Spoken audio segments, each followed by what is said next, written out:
Hello बच्चों, मैं आपका शुभम सर सीमा क्लासेस के यूट्यूब चैनल पे फिर से एक बार आपका स्वागत करता हूं। तो हम आपको आज एक नई सीरीज के साथ आए हुए हैं। हमने पिछले चैप्टर में आपको body fluid and circulation chapter का डीपीपी क्लास में दे दिया था। फिर से उसको हम जो बच्चे आप छूट गए हों यहाँ से रिवाइज कर सकते हैं, है ना। तो यहाँ पे बॉडी फ्लूइड एंड सर्कुलेशन हम चैप्टर स्टार्ट करने जा रहे हैं। Body fluid and circulation.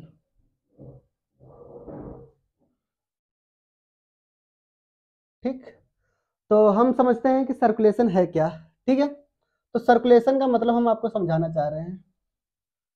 Circulation किसे कहते हैं? जैसे कि अगर कोई भी एक सब्सटेंस है, ठीक है, अगर ए बॉडी के एक जगह से दूसरी जगह तक लेकर के जाना है हमें, तो एक मीडियम की जरूरत पड़ेगी, एक ट्रांसपोर्ट सिस्टम की जरूरत पड़ेगी। और वो ट्रांसपोर्ट सिस्टम क्या कहलाएगा? हमारा सर्कुलेटरी सिस्टम। यानी हम यहाँ पे ये कहना चाह रहे हैं कि जो हमारे पास ट्रांसपोर्ट ऑफ मटेरियल है, ट्रांसपोर्ट ऑफ मटेरियल है, ठीक है, from one organ to another organ, एक ऑर्गन से दूसरे ऑर्गन जाना चाह रहा है, ठीक है। Transport of material from one organ to another organ is called, इसी को हम क्या कहेंगे? सर्कुलेशन। ठीक है, ये एनिमल के केस में मैं बता रहा हूं, ठीक है। अगर यही ट्रांसपोर्ट ऑफ मटेरियल प्लांट के केस में होता तो इसका नाम चेंज हो जाता है। इसको हम क्या कहते हैं? ट्रांसलोकेशन कहते हैं। हम क्या नाम देते हैं इनको? ट्रांसलोकेशन नाम देते हैं।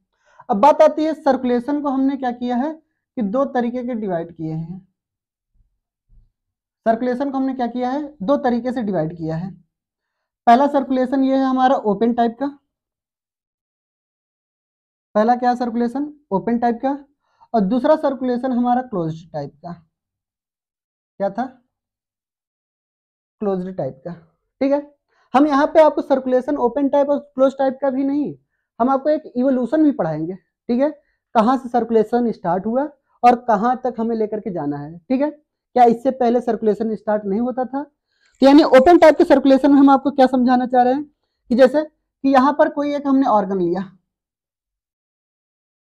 यहाँ पे कोई एक ऑर्गन लिया, ठीक है।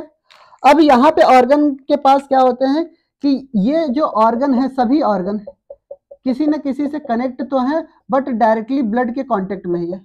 किसके कांटेक्ट में है? हमारे डायरेक्टली ब्लड के कांटेक्ट में है। यानी यहाँ पे ये जो ऑर्गन है और ये हमारा क्या है? ब्लड है। ठीक है, यानी क्या है कि जो ऑर्गन है वो directly contact with, organ is directly contact in blood, blood के डायरेक्ट कांटेक्ट में है। ठीक है, ऑर्गन जो है हमारा। ठीक है, दूसरा पॉइंट क्या है कि हमारे पास जो मटेरियल का ट्रांसपोर्ट हो रहा है ब्लड के अंदर, हमारे एक कैविटी पाई जाती है और उस कैविटी को हम नाम देते हैं साइनस। इसको हम क्या नाम देते हैं? साइनस नाम देते हैं। या इसी का दूसरा नाम हम क्या बोलते हैं? लेकुना।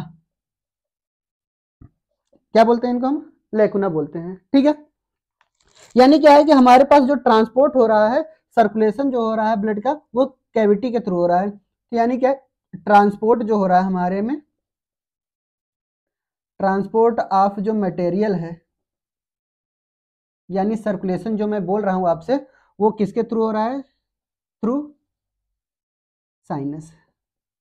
साइनस के थ्रू हो रहा है, उसे हम क्या कहेंगे? Open type of circulatory system. ठीक है, close type of circulatory system को हम ध्यान से समझाना चाह रहे हैं आपसे, देखिएगा ध्यान से। जैसे क्या है कि ये हमारा ऑर्गन है, ये हमारा ऑर्गन है, ये ऑर्गन है, ये बहुत सारे ऑर्गन में बना रहा हूं। ठीक है, ये हमारे क्या है? ऑर्गन है। ठीक है, अब क्या है कि ये जो ऑर्गन आपको बताया जा रहा है, ये डायरेक्टली कांटेक्ट में है किसके? हमारे ब्लड में। ठीक है, ये हमारा ब्लड वेसल्स है, ब्लड इनके अंदर बह रहा है।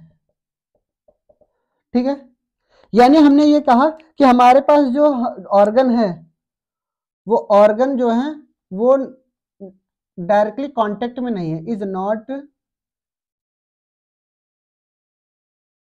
डायरेक्टली कांटेक्ट विद ब्लड, यानी ब्लड के डायरेक्ट कांटेक्ट में नहीं है। ठीक है, अब क्या है कि यहाँ पे जो ब्लड फ्लो हो रहा है, वो जो ब्लड फ्लो हो रहा है, सर्कुलेशन जो हो रहा है, ब्लड फ्लो किसी एक डक्ट के थ्रू हो रहा है, तो blood flow in blood vessels, यानी ब्लड वेसल्स में हमारे क्या हो रहा है, ये फ्लो हो रहा है। क्लियर। फिर उसके बाद आता है हमारे पास ये जो ब्लड फ्लो हो रहे हैं, अब हमें ये सबसे अच्छी जानकारी मिलनी चाहिए कि ये किसमें पाए जाते हैं। ठीक है, यानी open type of circulatory system के दो ही एग्जांपल हमें याद रखने हैं, एक हमारा आर्थ्रोपोडा है, एक क्या है हमारा आर्थ्रोपोडा है, और दूसरा हमारा है मोलस्का। सेकंड क्या है हमारा मोलस्का। ठीक है, यानी आर्थ्रोपोडा और मोलस्का में open type of circulatory system पाया जाता है। आर्थ्रोपोडा और मोलस्का में open type of circulatory system पाया जा रहा है। इतनी बार क्यों चिल्ला रहे हैं हम, क्योंकि ये नीट में कई बार पूछा गया है। ठीक है, यानी ये नीट में कई बार आपसे पूछा गया है, डायरेक्ट पूछा गया है, which of the following organism या phylum shows open type of circulatory system. तो आप क्या आंसर मारेंगे, आर्थ्रोपोडा मोलस्का के कोई भी मेंबर होंगे, क्लास 11th आपकी अच्छी होगी।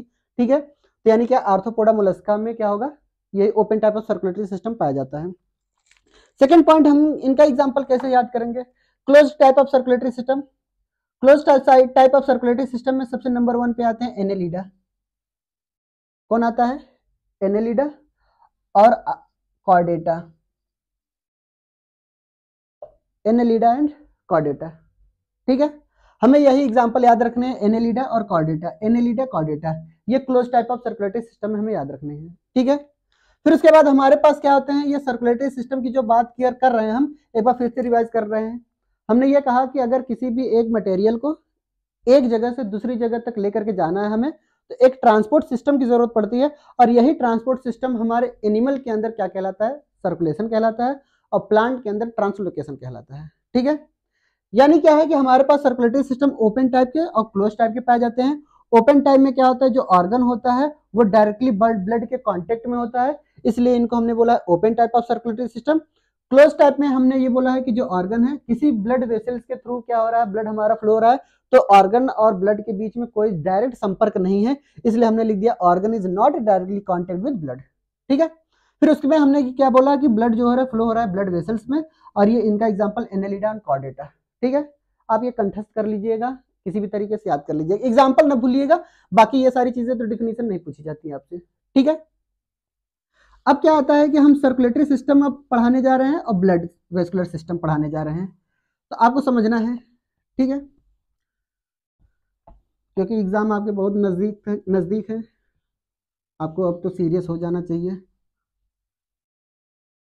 चलिए, फिर उसके बाद आता है हमारे पास सर्कुलेटरी सिस्टम में हमें क्या करना है कि बॉडी फ्लूइड में सबसे नंबर 1 पे हमारे पास क्या पढ़ना है, हमें एक ब्लड पढ़ना है। ठीक है, और सर्कुलेटरी सिस्टम के बारे में पढ़ना है, यानी सर्कुलेटरी सिस्टम।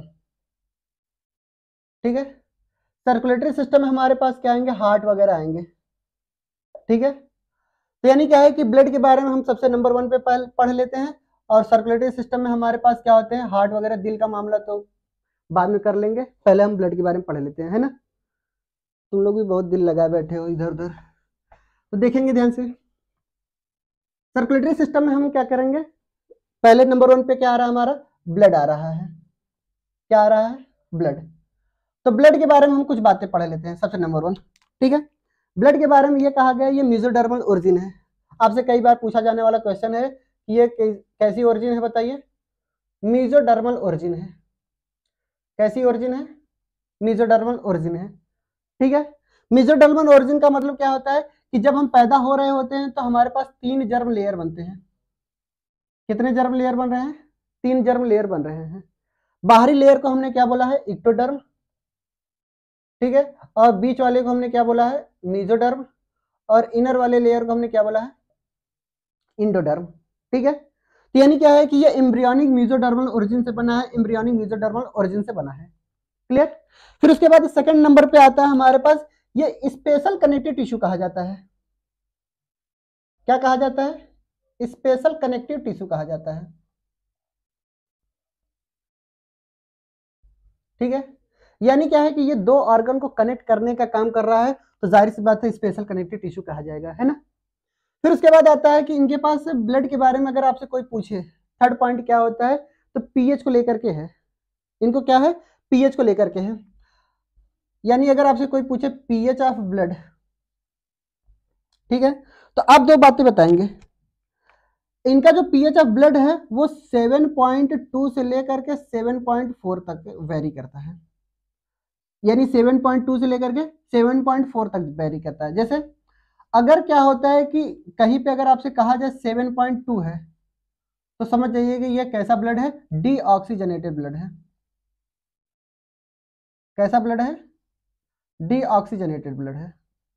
और अगर आपसे कोई पूछा जाए 7.4, तो ये समझिएगा कैसा ब्लड है, ये ऑक्सीजनेटेड ब्लड है। ठीक है, यानी क्या है, ये डीऑक्सीजनेटेड ब्लड है और ये ऑक्सीजनेटेड ब्लड है। इसके पीछे रीजन मैं बता रहा हूं। आपने सुना होगा डीऑक्सीजनेटेड ब्लड में क्या होता है, CO2 का जो कंसंट्रेशन होता है वो ज्यादा होता है। ठीक है, जब CO2 का कंसंट्रेशन ज्यादा होता है, जाहिर सी बात है H+ आयन क्या होगा, ज्यादा टेंडेंसी होगी डोनेट करने की। अगर कोई भी एसिड क्या हो रहा है कि ज्यादा H+ आयन डोनेट करने की टेंडेंसी रख रहा है, तो जाहिर सी बात है पीएच उसका क्या होगा, पीएच क्या होगा, कम होगा ना। बात समझ रहे हैं। यानी यहाँ पे ऑक्सीजनेटेड का मतलब क्या है कि ऑक्सीजन का लेवल क्या है, यहाँ पर ज्यादा है। ऑक्सीजन का लेवल ज्यादा है तो जाहिर सी बात है H+ आयन कंसंट्रेशन क्या होगा, इनमें कम होगा। और जब H+ आयन कंसंट्रेशन कम होगा तो पीएच क्या होगा, ज्यादा होगा। क्लियर। ये थोड़ी बहुत केमिस्ट्री आ जाती है, भावनाओं में हमारी बह जाती है। तो यानी क्या है, ये जो पीएच ऑफ ब्लड है ये 7.2 से लेकर के 7.4 इसीलिए बताया है। क्लियर। दूसरी बात कर लेते हैं हम वॉल्यूम ऑफ ब्लड की। दूसरी बात हम किसकी कर लेते हैं, वॉल्यूम ऑफ ब्लड की। यानी एक सामान्य महिला में या एक सामान्य पुरुष में कितना ब्लड होना चाहिए। ठीक है, तो यानी क्या है कि हमारे पास कहा जाता है कि जो वॉल्यूम ऑफ ब्लड है वो 4 to 5 लीटर होता है। ठीक है, यानी क्या है कि अगर कोई भी, इनमें भी दो कंडीशन आती हैं। ठीक है, एक मेल आते हैं और एक कैसी आती हैं, फीमेल आते हैं। इनको हम मेल कहते हैं, ठीक है, और इनको हम क्या कहते हैं, फीमेल कहते हैं। ये नॉर्मल पर्सन की बात हो रही है। ठीक है, किसी मरीज को लेकर के ना आ जाना आप लोग। ठीक है, तो यानी क्या है, ये मेल के अंदर क्या होता है कि यहाँ पर 5 लीटर क्या होता है, ब्लड होता है। ठीक है, और यहाँ पर फीमेल में कितना होता है, 4 लीटर होता है। ठीक है, कुदरत ने इनको ब्लड कम दिया है क्योंकि बाहर से भी तो चूसती है ना ये लोग खून। यानी क्या है कि वॉल्यूम ऑफ ब्लड जो हो रहा है वो 4 to 5 लीटर हमारे पास बताया जा रहा है। तो यहाँ पे क्या है कि मेल में 5 लीटर और फीमेल में लगभग 4 से ज्यादा ही होता है। ठीक है, इसके पीछे रीजन भी बहुत है। ठीक है, ऑन एवरेज कंडीशन में क्या होता है, महिलाओं से योद्धा कोई नहीं है। ठीक है, होता क्या है कि मेंस्ट्रुअल साइकिल वगैरह चलती है, इनमें बहुत सारी प्रॉब्लम होती है, इसलिए क्या होता है थोड़ा बहुत कम होता है। क्लियर, इतना भी ज्यादा कम नहीं होता। तो यानी क्या है कि हमारे पास ब्लड के बारे में हम एक बार फिर से रिवाइज कर दे रहे हैं आपको कि हमारे पास ब्लड जो होता है वो मेसोडर्मल ऑरिजिन होती है, स्पेशल कनेक्टिव टिश्यू होती है। पीएच ऑफ ब्लड के बारे में हमने बताया 7.2 से लेकर के 7.4 तक। हाँ, हालांकि क्या होता है कि पीएच ऑफ जो ब्लड है, ठीक है, जो पीएच ऑफ ब्लड आपको बताया जा रहा है, ठीक है, वो हमारे आंसू के बराबर भी है। ठीक है, यानी क्या होता है कि ब्लड का और आंसू का दोनों का पीएच सेम होता है, इसीलिए लोग कहते हैं ना खून के आंसू रोने को तरस जाओगे। तो यानी क्या है कि ब्लड का और आंसू का पीएच सेम है। क्लियर। अब क्या है कि ये जो पीएच ऑफ ब्लड हो गया हमारा, अब वॉल्यूम ऑफ ब्लड के बारे में बोला गया है। ये 4 to 5 लीटर पाया जाता है, मेल में थोड़ा सा ज्यादा होता है, फीमेल में थोड़ा कम होता है, 4 लीटर के आसपास होता है। अब बात आती है कि दो पॉइंट और है।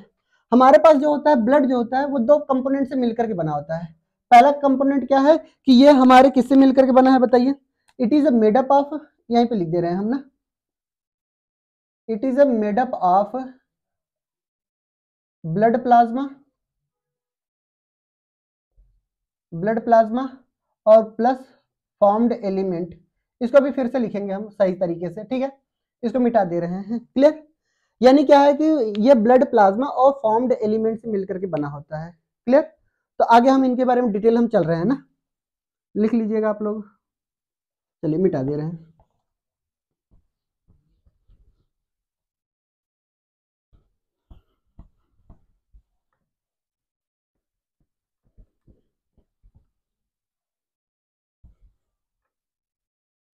ध्यान समझेंगे।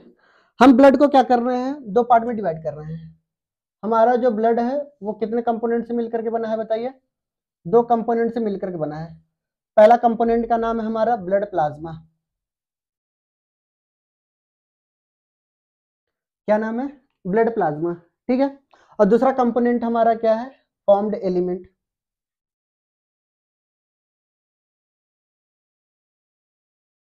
फॉर्म्ड एलिमेंट, ठीक है। अगर टोटल ब्लड को हम क्या मानेंगे, 55% मानेंगे। कितना परसेंट मान रहे हैं, टोटल ब्लड अगर 100% है तो ब्लड जो प्लाज्मा है वो 55%